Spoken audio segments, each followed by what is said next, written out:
Day 2 of intensive lift day in absolute strength cycle. Man, this cycle was hard. I was talking about it in the previous video, but fatigue has really built up. Main lift of today is para cleans and box squats, which you'll see later on.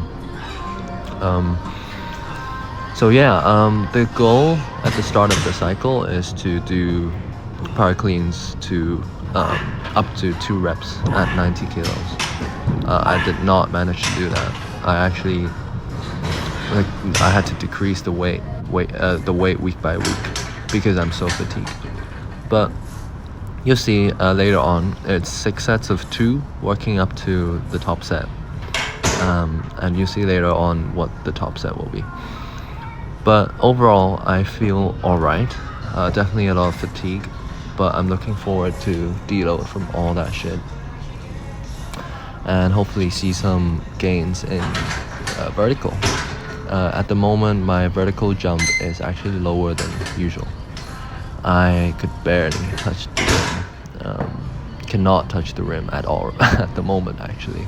So, I don't know. See it as a blessing in disguise, I guess. I'm just looking forward to reaping the fruits of the hard work. Right here I'm doing seated calf raises. The hamstring curls and the seated calf raises were actually at the end of the video, but I decided to put them here so I can talk a bit about the workout before we actually get into the workout. My goal is to get to make my first dunk. My short-term goal is to make my first dunk.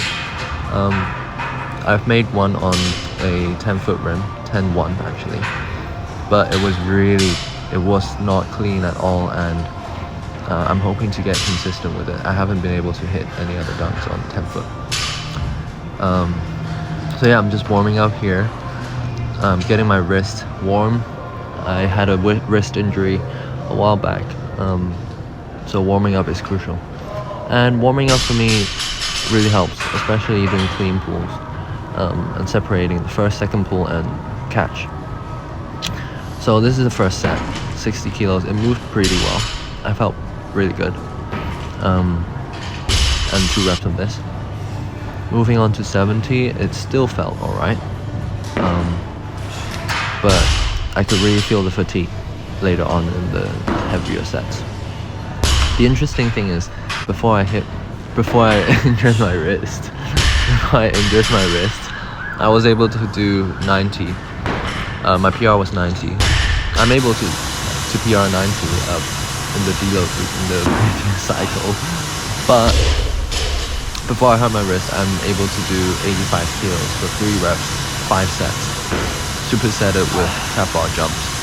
Right now, even sets of 2 of 80 kilos is quite hard. You can see 85 here, and I'm really struggling. I did a false clean there. Struggling again.